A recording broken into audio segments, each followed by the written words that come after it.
Dante wanted to shame his ex-wife by inviting her to his big wedding. He thought she would come looking sad and broken. But when Naya arrived in a shiny black Rolls-Royce with 3 little boys holding her hands, everyone froze. The same woman he once called barren now had triplets, and that was just the beginning. Once upon a time in a busy city, there lived a man named Dante. He was a wealthy entrepreneur in his early 30s. Everyone in town knew him as a man who loved money, cars, and power. Dante wore expensive suits, drove the newest cars, and walked with his head high as if the ground was not good enough for his shoes. He was proud, loud, and always wanted people to respect him. But behind the big house, behind the gold watch on his wrist, there was a part of his life that made him angry every single day. His wife, Nia, had no children. Nia was a quiet and gentle woman. She was beautiful with smooth brown skin and soft eyes that carried sadness most of the time. She had married Dante out of love, not for his money, and for 7 years she stood by his side. But those 7 years became years of pain, because every month she waited, and every month the news was the same. No child. One evening, the storm that had been building in their marriage finally broke. The house was quiet, the air thick with tension. Nia sat at the edge of the bed, her hands clasped tightly together. Dante entered the bedroom with a frown, his tie pulled loose, his voice heavy with irritation. 7 years, Nia, Dante shouted, slamming his car keys on the dresser. 7 years of waiting and still no child. Do you want me to die without an heir? Nia lifted her eyes slowly, her voice trembling. Dante, I have tried. We have tried. It is not in my hands. Maybe we should see another doctor. Maybe there is still hope. Hope? Dante laughed bitterly. Is that what you have been telling yourself? I am tired of hope. My mother calls me every day to ask why you have not given me a son. My friends laugh behind my back. Do you know how it feels to be mocked as a man with no child? You have turned me into a fool. Nia's eyes filled with tears. Please do not speak like that. I am your wife. We made a vow before God. We said for better, for worse. Why do you throw it at me like I am nothing? Dante's voice grew louder. Because you are nothing to me now. What is a woman who cannot bear children? You live in my house, wear my clothes, ride in my car, yet you cannot give me one son to carry my name. Naya, you are a curse in my life. Nia's lips shook as she tried to speak. Do not call me a curse. I have prayed. I have cried. I go to bed every night begging God to give us a child. I am not happy, Dante. Do you think it gives me joy to be like this? I am in pain, too. Dante turned his back, pacing the room like a lion in a cage. His anger burned hotter with every word. Enough of your tears. I am done waiting. I will not allow you to waste my life. Tomorrow I will speak to my lawyer. This marriage is finished. Nia gasped as if her chest had been struck. Divorce? You will divorce me after everything? After I stood by you when you had nothing? After I left my family for you? Dante, have you forgotten the love we once had? Dante swung back to face her, his eyes cold and hard. Love cannot produce children. My mother was right. I should have left you long ago. I need a wife who can give me sons, not a woman who fills my house with silence. By tomorrow, Nia, I want you out of my house. Nia broke down, falling to her knees, clutching the edge of his trousers. Please, Dante, do not do this. Give me more time. Give us more time. God can still answer us. Dante pulled his leg away, as if her touch disgusted him. God has nothing to do with this. You are the problem and I am tired. You will leave. That is final. The argument echoed through the walls. The housekeepers whispered among themselves, but none dared to enter the room. Naya's sobs filled the air as she tried one last time. Dante, look into my eyes. Look at the woman who cooked for you, who washed your clothes, who prayed for you when you were sick. I have given you everything I could. Do not throw me away like trash." But Dante's heart was hardened. He picked up his phone and made a call in front of her. "Yes, hello. I need the papers drawn up. I want a divorce immediately. Yes, she will leave tomorrow." Nia froze, staring at him in disbelief. "You called your lawyer already? You planned this? Dante, how could you?" Dante looked down at her, his tone sharp. "Nia, you are a burden. I am freeing myself. If you love yourself, pack your things tonight. By morning, I do not want to see you here." Nia stood slowly, her body weak, her heart breaking into pieces. She walked to the wardrobe and began to fold her clothes into a small bag. Her hands shook so much that she could barely zip it. Every dress she folded carried memories: birthdays, church services, quiet dinners. But now those memories felt like lies. As she packed, Dante stood watching, his arms crossed, his face stone cold. Not once did he move to stop her.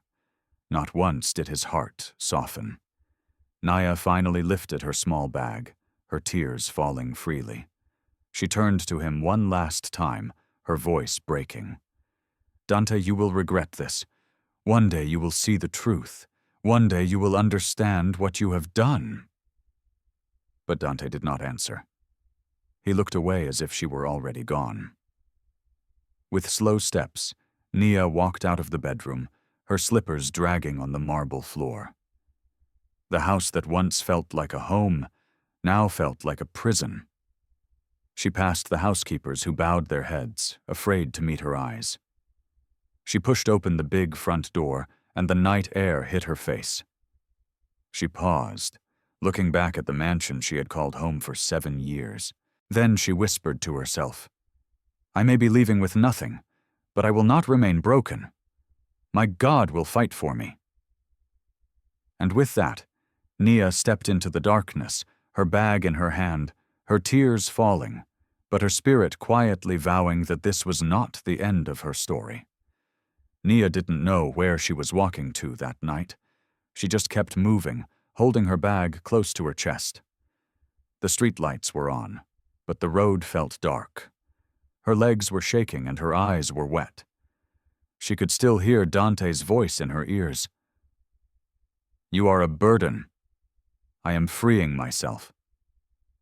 She walked past shops, past sleeping dogs, past people closing their stores. No one looked at her twice. No one knew that the woman passing them had just lost her home, her husband, and her peace. Her friend, Keisha, lived a few streets away. She was the only person she could think of.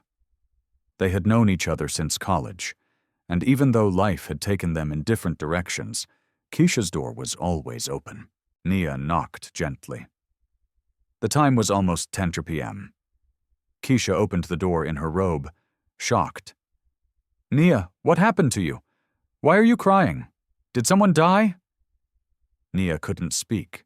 She just burst into tears again and fell into her friend's arms. "Come inside. Come inside," Keisha said, pulling her into the small apartment. She led her to a chair and closed the door.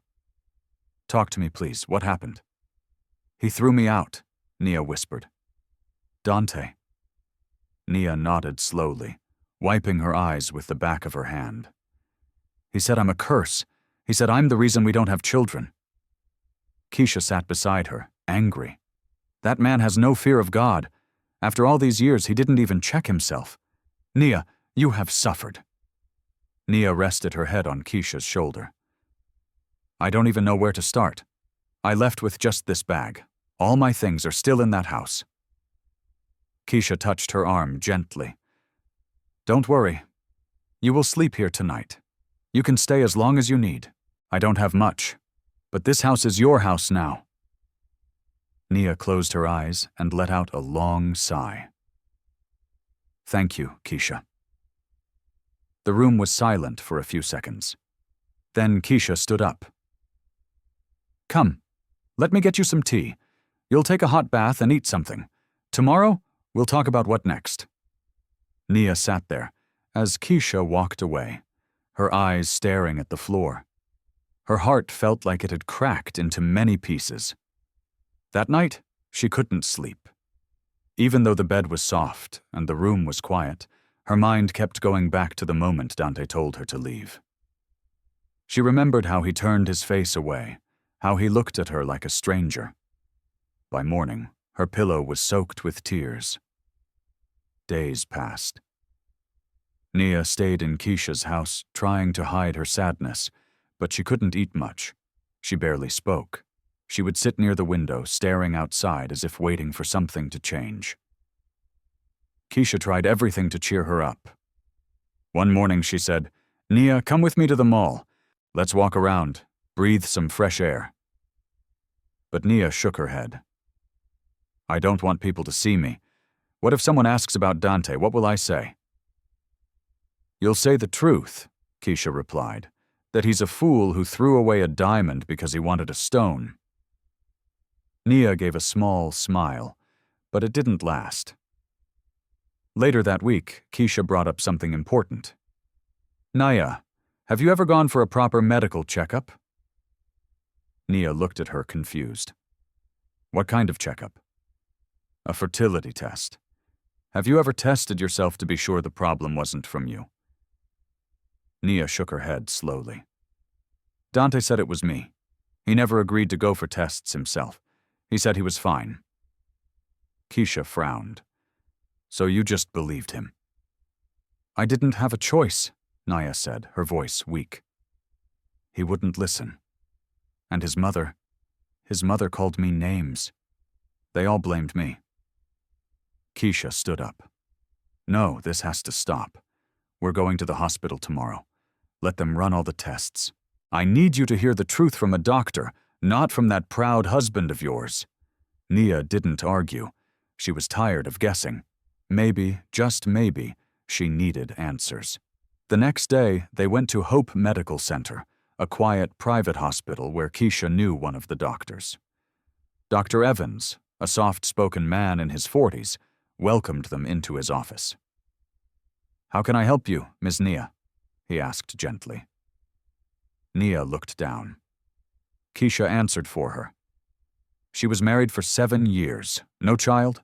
Her husband divorced her because he said she was barren, but she has never done any tests. We want a full checkup. Dr. Evans nodded slowly. "You did the right thing by coming here. We'll run some tests, then we'll talk." They spent the next few hours doing blood work, scans, and hormone tests. Nia felt nervous the whole time. What if Dante had been right? What if she really was the problem? 2 days later, the results were ready. Nia sat in front of the doctor, her hands sweating. "Doctor," Evans adjusted his glasses and smiled. "Ms. Nia, everything looks good. Your reproductive system is healthy. You're ovulating well. Your hormone levels are normal. There is absolutely nothing wrong with you." Nia blinked. "Nothing. Nothing," the doctor repeated.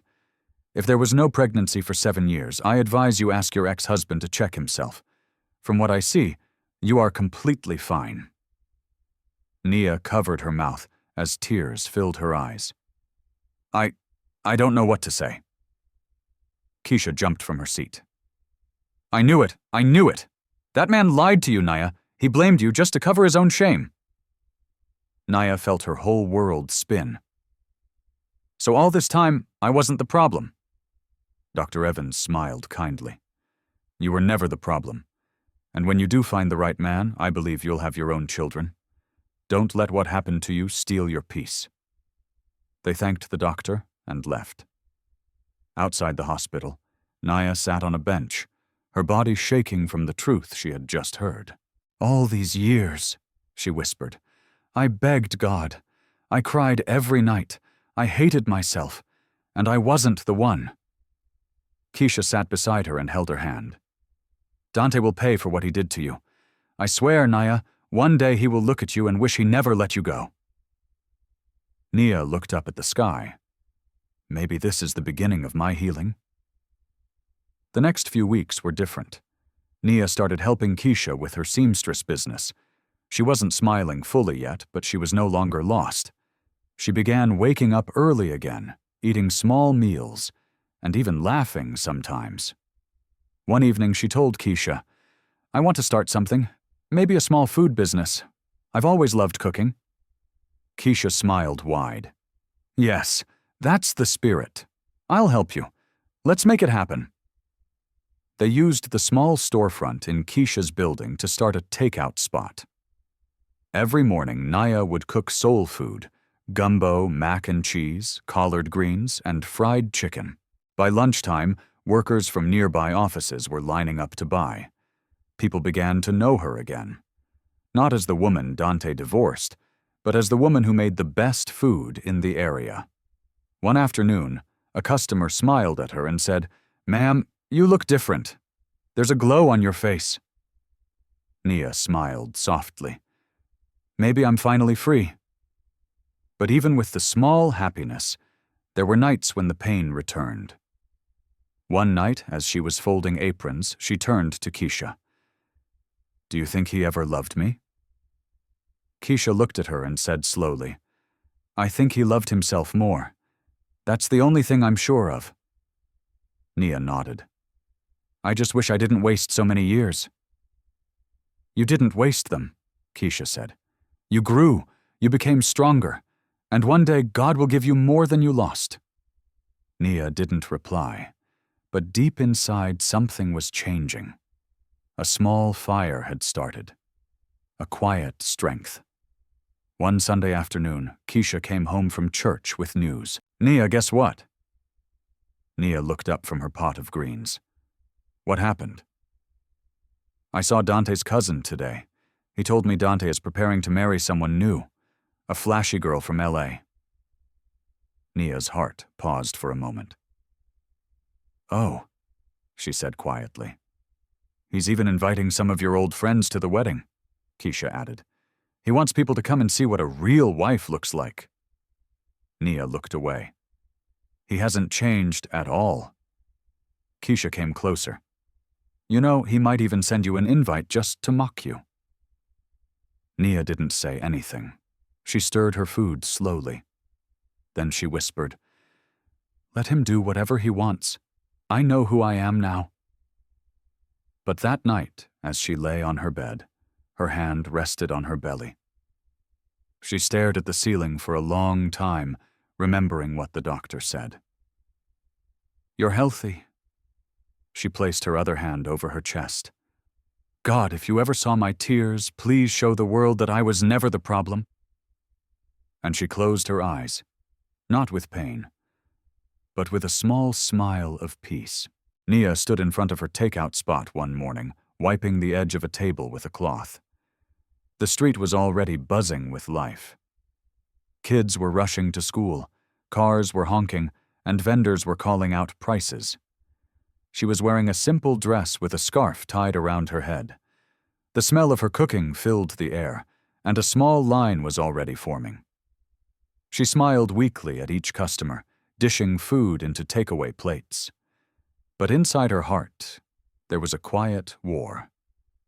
One part of her was moving on, but another part still remembered the pain, still remembered Dante's voice, still remembered how she was called barren, useless, and thrown out like trash. "2 plates, please," a man's voice broke her thoughts. She turned. The man standing there was tall, with kind eyes and a calm face. He wore a white shirt tucked into neat brown slacks and carried a small black laptop bag. He smiled gently, pointing to the gumbo. "Your food smells too good to pass," he said. Nia forced a small smile. "Thank you." "Spicy or normal?" "Spicy," the man replied. "Very spicy. I like my food to fight back." That made Nia chuckle a little. She packed the 2 plates and handed them over. "How much?" he asked. $20, she replied. He handed her a crisp bill, took the food, and looked at her for a second. "You don't talk much," he said. Nia shrugged. "I just like to focus on the food." "That's fair," he smiled. "My name is Marcus, by the way. I work at the firm down the road. I'll be coming back often. Your food has already won my heart." Nia gave a polite nod. "Thank you, sir." As he walked away, she didn't think much of it. Just another customer. But Marcus came back the next day, and the day after that, and the next. Sometimes he ordered 2 plates, sometimes just 1. But each time he came, he made a small joke or shared a short story. He never stayed too long, never forced a long conversation. But Nia noticed he always made her smile. One afternoon, he stayed a little longer. The street was quieter, and no one else was waiting in line. "Ms. Naya," he said, reading her name from the small sign on the counter. "Do you rest at all? You've been here since morning." Naya wiped her hands on her apron. "I rest when I get home." Marcus frowned. "You shouldn't work this hard alone. Do you have any help?" "No," she replied, "but I'm used to it." There was silence for a moment. Then he spoke again. "If I'm being too forward, forgive me. But are you married?" Nia's heart skipped. She looked away. "I was," she said quietly. Marcus nodded slowly. "Sorry, I didn't mean to bring up anything painful." Nia sighed. "It's not your fault." He stood quietly for a few seconds, then cleared his throat. "Well, just know you seem like someone with a good heart. Strong, too. I admire that." Then he smiled, waved, and walked off. That night, Keisha noticed something. "Who's the man that always comes to buy food?" she asked, her eyes full of mischief. Nia shook her head. "He's just a customer." "Are you sure?" Keisha smiled. "Because of the way he looks at you." Nia rolled her eyes. "Don't start." But Keisha wasn't wrong. Over the next few weeks, Marcus didn't just come for food. He brought gifts, fresh vegetables, spices, sometimes bottled water. He said it was to support the business. And slowly, Nia started to talk more. She told him about her food journey, about how she learned to cook from her mother, about how she used to dream of opening a restaurant. One afternoon, Marcus sat on a plastic chair beside her counter. "Naya," he said, "forgive me again if I'm overstepping, but I see something special in you." Nia looked down, unsure of what to say. "I was married, too," Marcus said. "Years ago, my wife died in a car crash. I haven't tried to love anyone until recently." Nia's eyes widened. "You remind me what peace looks like," he continued. "Not the loud, flashy kind, but the quiet one that sits in your chest and makes you feel at home. I don't want to rush you. I just wanted you to know." Nia didn't reply for a long time. She looked at her hands, then at the pot of greens, then at him. "I'm scared," she whispered. "I know," Marcus said gently, "but I'm not Dante. I won't break your heart." It took months, but eventually Naya said yes to coffee, then to dinner, then to long walks on Sunday evenings. And one day, as they sat under a tree near the park, she looked at him and asked, "Why me? You could have chosen anyone." Marcus smiled. "Because you are the most real person I've met. You carry pain, but you still smile. You were broken, but you didn't stay down. That's the kind of woman I want beside me." Nia's eyes filled with tears. She reached for his hand and held it tightly. "Then I want to try too," she said. They got married 6 months later, a small, quiet ceremony. No big cake, no music, just a few close friends and family. Keisha was the loudest one there, dancing like she had just won the lottery. "I told you," she shouted. "I told you good things will still come." Their new life was peaceful. Marcus was soft with her. He made her laugh. He listened to her stories. He helped her expand her food business into a proper shop. Every morning before work, he kissed her forehead and said, "I love you, my queen." For the first time in years, Nia felt safe. And then the unexpected happened. One morning, she woke up feeling strange. Her body was weak. She couldn't stand for too long. The smell of cooking made her sick. She brushed it off. Maybe it was the flu. But when it continued for 2 weeks, Marcus said, "Let's go to the hospital." At the clinic, they ran tests. She waited on the bench, biting her nails. The nurse returned with a wide smile. "Congratulations, ma'am," she said. "You're pregnant." Nia froze. "Pregnant?" "Yes," the nurse nodded. 3 weeks. Nia covered her mouth, tears pouring from her eyes. Marcus jumped to his feet. "Pregnant? Are you serious?" The nurse laughed. Very serious. He turned to Nia, pulled her up, and hugged her tightly. "You're going to be a mother," he whispered. "We're going to be parents." Nia couldn't stop crying. The joy was too much. She held his shirt and cried like a baby. The months that followed were full of excitement, but the biggest surprise came during her scan. As the doctor moved the probe over her belly, his eyes widened. "Ma'am, there are 3 heartbeats." Nia sat up. 3? "Yes," the doctor said. "You're carrying triplets." She screamed. The whole hospital probably heard her. When they got home, Marcus knelt and cried. "God, you've done too much. 3 children at once. This is more than I asked for." They prepared carefully.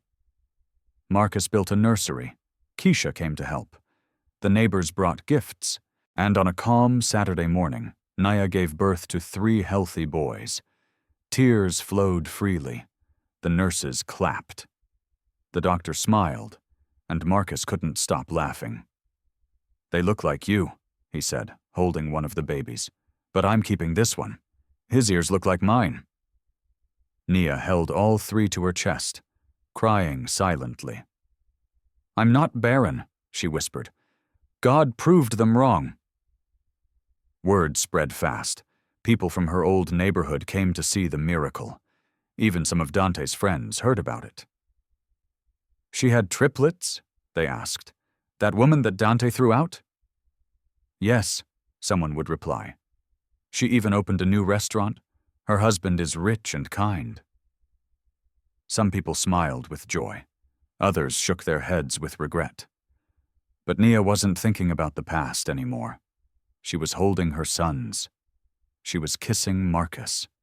She was feeding her babies in the early hours of the morning, smiling at their tiny hands and soft cries. Her scars were still there, but now her life had changed. She was no longer the broken woman crying on the street. She was a mother. She was whole. She was free. While Nia was learning how to hold a baby with one hand and feed 2 others with the other hand, far away in another part of town, Dante was sitting inside his office, spinning slowly in his leather chair and looking at his phone screen. His business had grown. The company cars were newer, his clothes were more expensive, and his bank account was bigger. But there was one thing that still troubled his heart. Something that money couldn't buy. He was still without a child. After throwing Nia out, he had expected his life to move on quickly. He believed once he got a new woman, one who could give him children, everything would fall into place. But it didn't. He had dated 3 different women in the last 3 years. None of them got pregnant. One even left him after a year, saying she couldn't live in a house where the man's mother treated her like a baby factory. His mother, Mama Rose, was now older, but still sharp with her tongue. "You're not serious," she always said. "You're choosing fashion over family.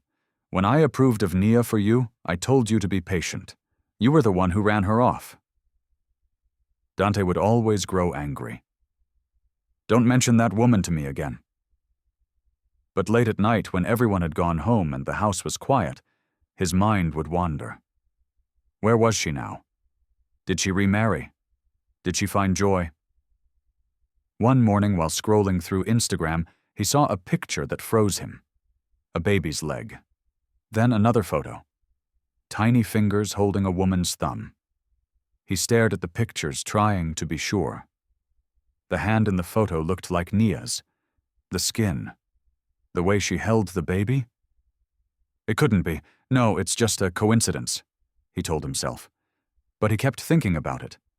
So he decided to block it out with something stronger.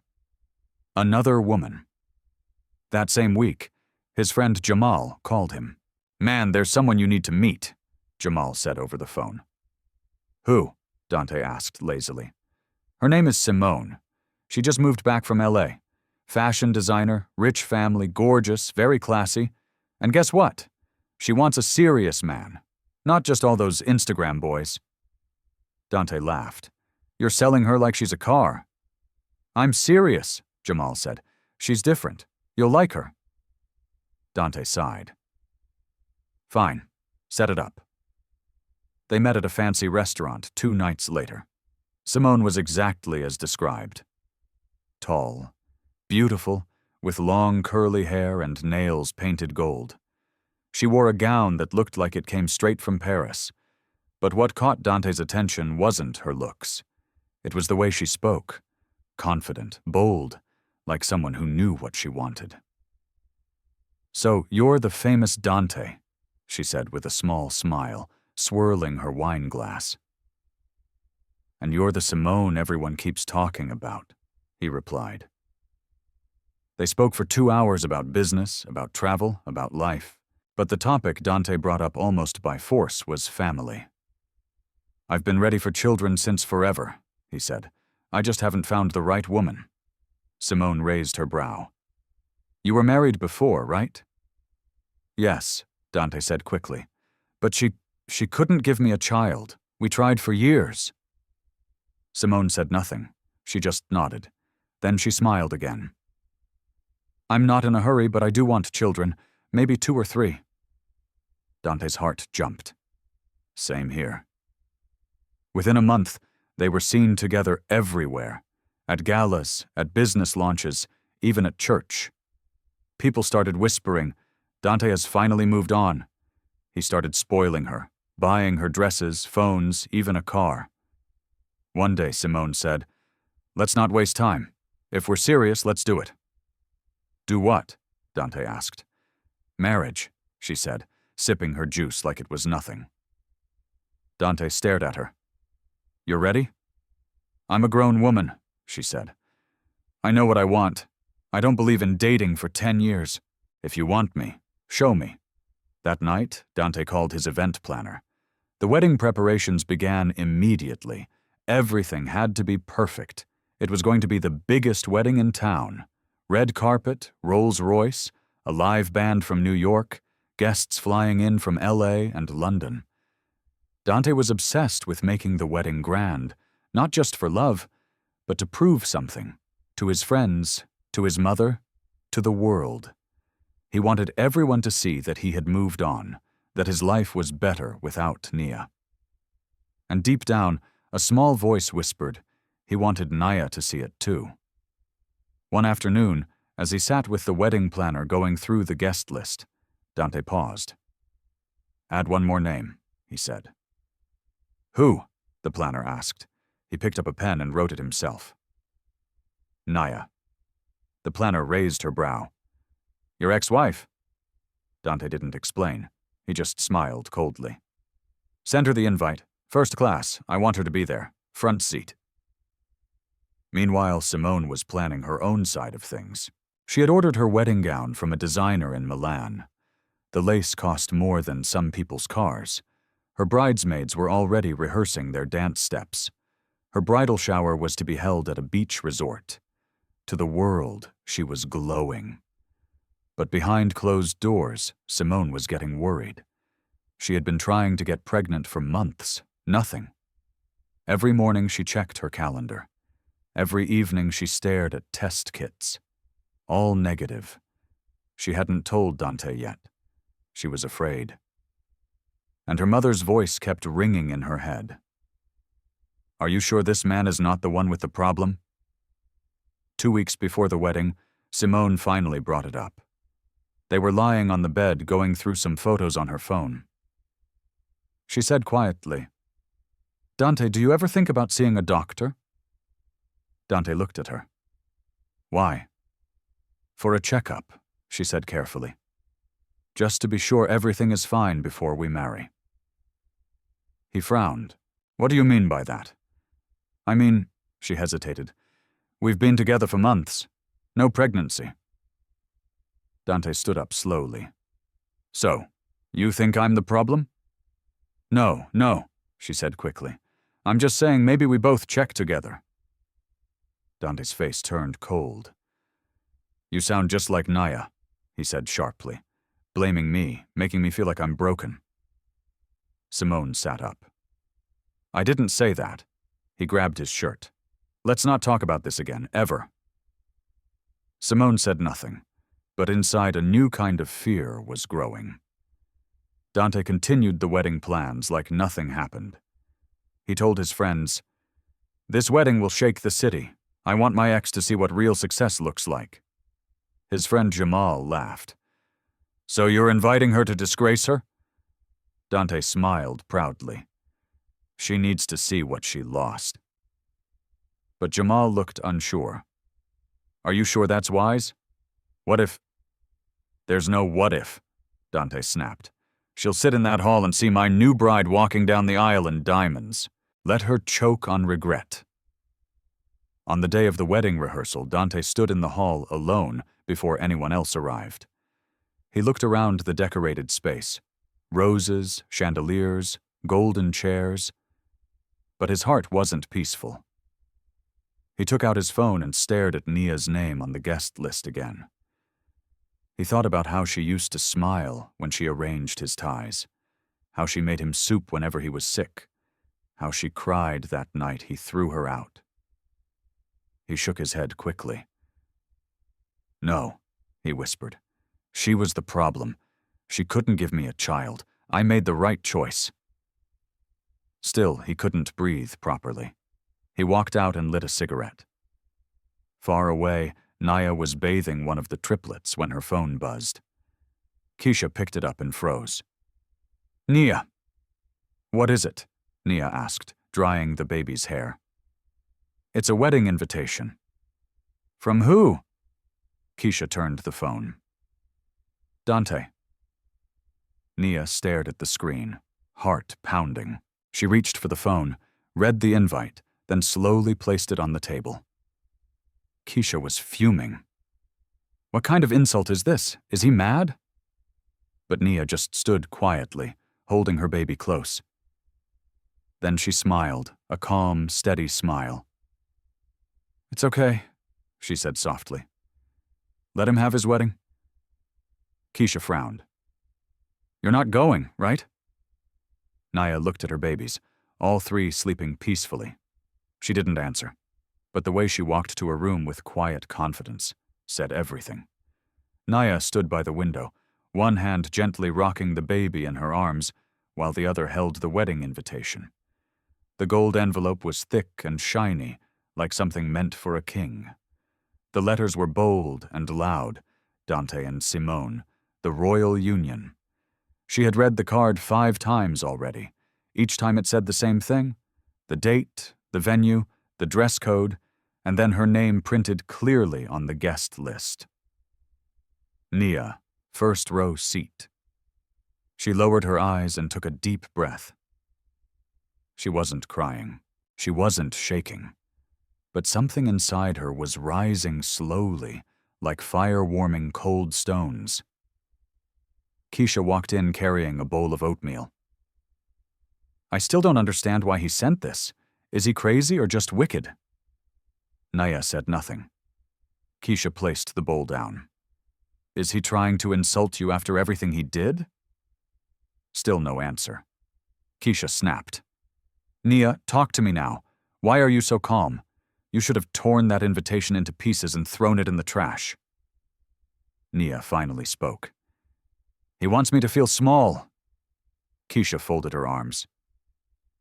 "Then let's ignore him. We will not give him that chance." Nia turned slowly.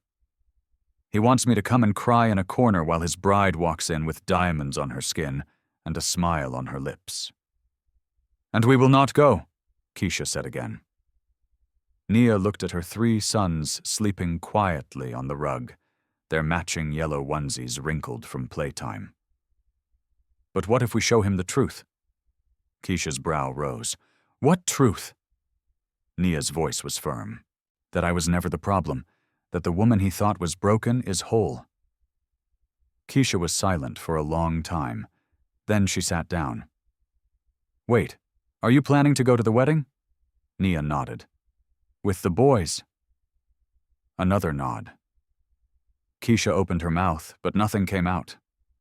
Then she laughed. Girl, that man will faint. Nia, are you serious? Nia smiled for the first time that day. Very serious. The plan began that evening. Nia went to the wardrobe and picked out a long yellow gown she had kept for a special day.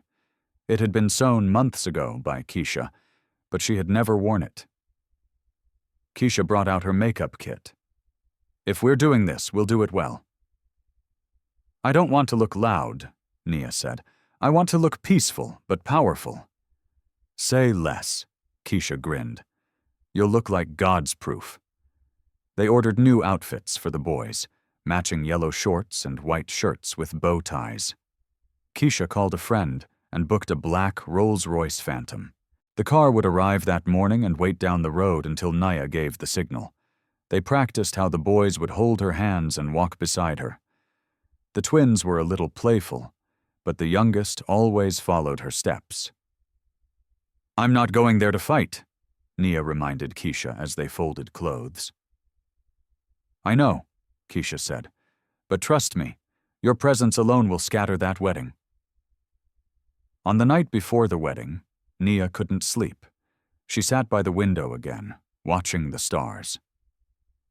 Marcus came and stood behind her. He placed his hands on her shoulders. You don't have to do this if you don't want to, he said softly. I want to, she replied, not to prove anything to him, but to remind myself that I survived and I'm still standing. He kissed her cheek. Whatever you decide, I'm with you. Nia turned to him. Thank you. You've given me what no man could ever give me, peace. Marcus smiled. And you gave me back joy. The morning of the wedding arrived. The whole city buzzed with noise. Social media was full of pictures. Dante and Simone was trending. Everyone talked about how the wedding was the event of the year. The venue was a giant hall near the waterfront. Long red carpets covered the entrance. Cameras flashed everywhere. Guests walked in with glittering clothes and sunglasses. Big politicians and business moguls sat at the front. Inside, Simone stood before the mirror in her hotel room, her white gown sparkling like ice. Her best friend adjusted her veil. You look stunning. Dante will fall in love all over again. Simone smiled weakly. I hope so. But in her heart, she still carried fear. No pregnancy, no answers, and a man who refused to get tested. Dante stood at the altar looking around the decorated hall. He wore a white custom suit with gold embroidery, his shoes polished like glass. He kept checking his watch. Jamal came to stand beside him. Why are you restless? I'm waiting for someone, Dante said. Who? He didn't answer. Then suddenly his eyes caught movement near the entrance. A black Rolls-Royce pulled up. The back door opened slowly. Out stepped Nia. She wore the yellow gown like a queen, her face calm, her steps sure. And beside her walked 3 small boys dressed like angels. The hall went silent. People gasped. Phones came out. Who is that? Wait, is that his ex-wife? She has triplets. The whispers spread like wildfire. Dante couldn't breathe. He grabbed Jamal's hand. Tell me I'm dreaming. Jamal blinked. Bro, she has children. Dante stepped down from the altar, walking forward like someone in a trance. Nia walked slowly, gracefully, holding her son's hands. Her eyes met his, but they didn't shake. She smiled a soft, simple smile. The crowd parted as she walked to her seat, the front row, the seat Dante had reserved for her. She sat down quietly. Her boys climbed onto her lap and whispered, "Mommy, we made it." She nodded and kissed their heads. Simone entered the hall shortly after, her veil over her face. She noticed the silence. She noticed the faces.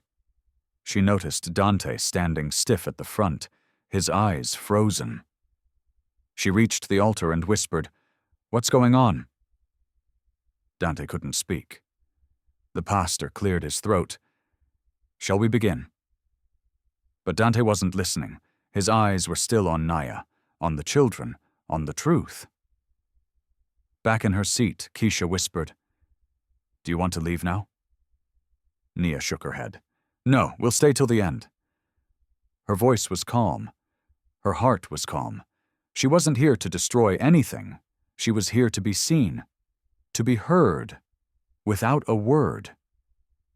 The wedding hall had gone from loud to quiet in just a few minutes. All the music, all the camera flashes, and all the laughter had paused.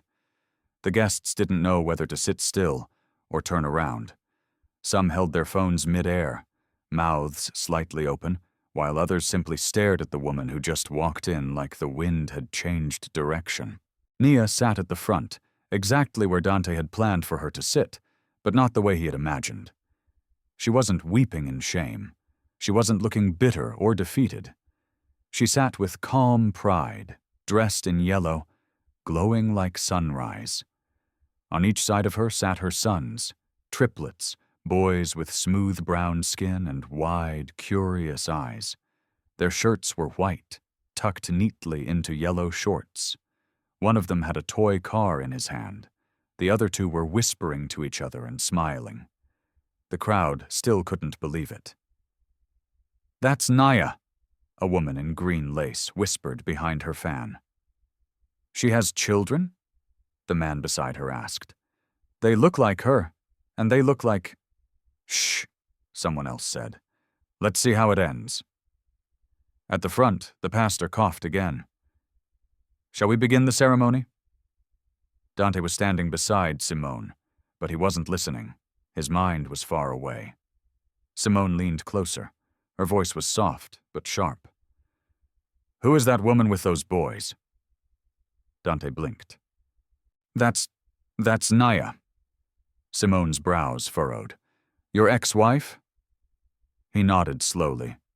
"Those children with her?" Dante didn't answer. Simone turned her face to him completely. "Dante, are those her children?" The crowd was now completely focused on the couple at the altar. Even the photographers didn't know where to point their cameras anymore. Dante shifted on his feet. His mouth opened, but no words came out. Simone's eyes widened. "You told me she was barren." I thought she was," Dante stammered. Simone's voice rose slightly. "You thought? You told me she couldn't give you a child. You said that's why you left her." "I believed it," he said quietly. "That's what the doctors—" "What doctors?" she snapped. "You never showed me any results. You never agreed to go for tests yourself." Dante rubbed his head, sweating under the lights. "Simone, please, can we talk after this?" "No," she said firmly. "We will talk now because the entire hall is watching." She turned to the crowd. "Is this your idea of a joke, Dante? You invited your ex-wife here just to disgrace her, and now she walks in with triplets?" There was a loud murmur from the guests. Dante looked around nervously. "Lower your voice." But Simone stepped away from him.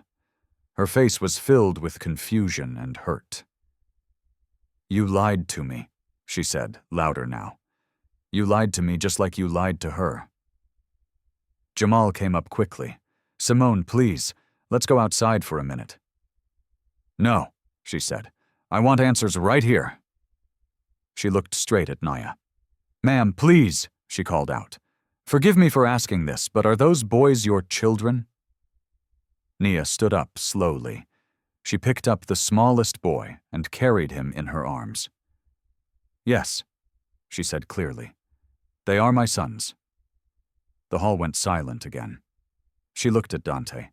Her eyes were calm, but strong. "You called me barren, Dante. You threw me out and watched me cry on the floor. You said I was cursed. You made me believe I was less than a woman." People gasped quietly. "But I wasn't the problem," Nia continued. "You never agreed to be tested. You said it was always me, but God showed the truth, and he gave me not 1 child, but 3. Dante couldn't speak. His tongue felt heavy. Simone turned to him slowly. "So you lied. You ruined her. You dragged her name, and all this time it was you." Dante tried to defend himself. "I didn't know. I didn't mean—" "You didn't care," Simone cut in. "You just wanted someone to blame." She stepped away from the altar. "I can't marry you, Dante," she said, her voice shaking. "Not today. Not ever." The crowd gasped. The pastor stepped back. The choir sat down. The camera lights dimmed. Dante tried to reach for her hand. "Simone, please don't do this here." She looked at him one last time. "You're not ready for love. You're still stuck in your pride. I deserve better." She dropped her bouquet on the stage and walked out of the hall, her bridesmaids rushing after her. Dante turned, eyes wide, breathing hard. The room spun. Guests began to whisper louder now. "That man is barren. So it was his fault all along and he wanted to disgrace her. Imagine." Dante looked at the ground. His knees felt weak. Nia turned and began walking out of the hall too, her boys beside her. She didn't look back. She didn't shout. She didn't gloat. She walked like a queen leaving a courtroom, with dignity and truth wrapped around her like a royal robe. Keisha met her at the door. "Nia, you did it. You showed them the truth." Nia shook her head. "I didn't do it to prove anything. I just came to be seen." They stepped into the Rolls-Royce. The driver closed the door gently and the car pulled away. Inside the car, Nia held her boys close. "Are you okay, Mommy?" one of them asked. She smiled. "Yes, I'm more than okay." Back at the venue, Dante sat alone on the edge of the stage. His custom suit looked too big now. His crown felt too heavy. The drinks were still cold, the food still untouched. But the joy had left the room. Jamal walked up quietly. "Bro, what now?" Dante didn't answer. He just sat there staring at the door Nia had walked through, the door his bride had run through, the door his lies had opened. And for the first time in his life, he felt truly alone.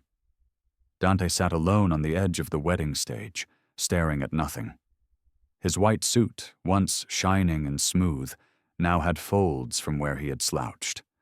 The golden embroidery looked dull. The hall, once filled with noise and laughter, had turned cold and empty. Even the waiters were packing trays in silence. He couldn't feel his fingers. His ears were ringing. His head was heavy. What had just happened? How did everything fall apart in one day? Jamal, his best man, came and sat beside him. He had removed his hat and looked more tired than confused. "Dante," he said carefully. Dante didn't answer. Jamal continued. "You didn't see that coming, did you?" Still no answer. Jamal sighed. "She came with triplets, bro, triplets, and the whole world was there to see it." Dante turned his head slowly. "I planned that wedding for months." "I know." "I invited her to sit there and watch me move on." Jamal didn't say anything. "She came not crying, not broken, but with 3 sons." Dante rubbed his eyes hard. "How is that possible?" Jamal leaned forward, resting his elbows on his knees. "That's what everyone's asking now. You said she was barren. You divorced her because of that. And now she has children, not 1, 3. Dante's chest tightened. "But she never got pregnant while we were together." "Did you ever get tested?" Jamal asked quietly. Dante didn't reply. "I'm serious," Jamal said. "Did you?" "I didn't need to. She was the one who needed to. She was the one without a child." Jamal turned sharply. "Says who? You? Your mother? Gossip? You just assumed." Dante's voice cracked. She never argued. Because she loved you, Jamal said. She was loyal. She believed in you. She didn't want to fight. Dante swallowed hard. She begged me not to leave. She cried and said we could still try. I called her cursed. I told her to get out. Jamal was silent for a moment. Then he said, "Now the truth is staring at you, and the whole world is watching." Outside, cameras were flashing. Social media was exploding. Videos from the wedding were already online. People were sharing pictures of Naya stepping out of the black Rolls Royce. Clips of Simone dropping her bouquet and walking out were everywhere. Nia returns. Triplets. At the wedding. Dante exposed. Some comments were mocking. Some were shocked. Others were angry. But one thing was clear. Dante was trending for the wrong reason. Later that evening, back at Nia's house, Keisha sat on the couch with her phone, reading out loud. "Listen to this one," she said. "This woman is a true queen. She didn't shout. She didn't fight. She just showed up with God's answer." Nia smiled gently while feeding the boys. "I didn't do it for the world to clap. I just wanted him to see." Keisha looked up. "Well, now he has seen. And not just him, everybody." Nia lifted one of the babies onto her lap. "Do you think he feels anything?" "Oh, he feels it," Keisha said. "Pride doesn't protect anyone from disgrace." There was a knock on the door. Nia turned. Who could that be? Keisha stood up. "Let me check." She opened the door slowly and her eyes widened. "Dante." Nia froze. She stood up slowly, placing the baby in the walker. Dante walked in, looking nothing like the man from the wedding. His shirt was untucked. His eyes were red. His lips were dry. He held his hat in his hands like a schoolboy coming to beg his principal. "Nia," he said softly. She didn't speak. He looked around the room and saw the children playing. One of them looked up and smiled at him. "Hi, mister?" Dante's heart twisted. "I didn't come to cause trouble," he said. "I just needed to see you, to say something." Naya folded her arms, her face calm. "I ruined everything," Dante said, eyes lowering. "I judged you wrongly. I insulted you. I let my pride blind me." Silence. He took one step closer. "I believed I was right. I told the world you were barren. I didn't even test myself. I just assumed." Nia finally spoke. "And that assumption destroyed our marriage." Dante nodded. "I know. I see it now. I was foolish. I let ego control me. I didn't protect you. I shamed you." Her voice was steady. "You didn't just shame me. You crushed me. You made me feel worthless." "I'm sorry," he said, tears falling. "From my heart, I'm sorry. I don't deserve forgiveness. But I had to come." He knelt down. "Please, even if you don't forgive me, I want to say it. I was wrong. I hurt the only woman who ever truly loved me." Nia looked at him quietly. "I saw the way you walked into that wedding," he continued, "with peace, with strength. You didn't shout. You didn't throw words. You just let the truth speak." He looked at the boys. "They are beautiful. You're a great mother." He bowed his head. "I'm sorry." The room stayed silent for a few seconds. Nia stepped forward. "Stand up," she said gently. He looked up slowly. "You're not angry?" She shook her head. "I was angry for years, but now I'm free." Dante stood up slowly. "Thank you for listening." "You should get tested," she added. "Not for me, but for your future." He nodded quickly. "I already did. This morning." Nia raised her brow. Dante looked ashamed. "The doctor confirmed it. I'm the one with the issue. Low sperm count. Possibly from an untreated infection I had years ago." Nia blinked. "So, all those years—" "Yes," he said. "It was me." There was a long pause. Then Nia spoke, her voice soft but firm. "I don't hate you, Dante. I've moved on. God gave me a second chance. Dante nodded again. I know, and you deserve everything good. I'm glad you're happy. He turned to leave. Dante, she called. He turned back. I forgive you. His shoulders dropped with relief. Thank you. As he walked out of the house, Keisha came to stand beside Nia. You're stronger than I'll ever be, she whispered. Nia gave a small smile. I'm not strong. I just healed. The next morning, Dante woke up to another storm. His company had taken a hit. Some investors had pulled out. He had hundreds of messages waiting. Some were from family. Others were from bloggers. But the one that shook him was a message from Simone. Don't try to call me. I've gone back to LA. Find peace within yourself. I hope you learn. He sat back, holding his head. Everything was gone. But strangely, he felt lighter. Maybe this was what it meant to be truly humbled. Meanwhile, at Nia's home, peace flowed like water. Marcus returned from his trip and hugged her tightly. I saw the clips online, he said. You walked in like a lioness. Nia laughed. It wasn't easy. I'm proud of you, Marcus said, but more than that, I'm happy you stood up for yourself.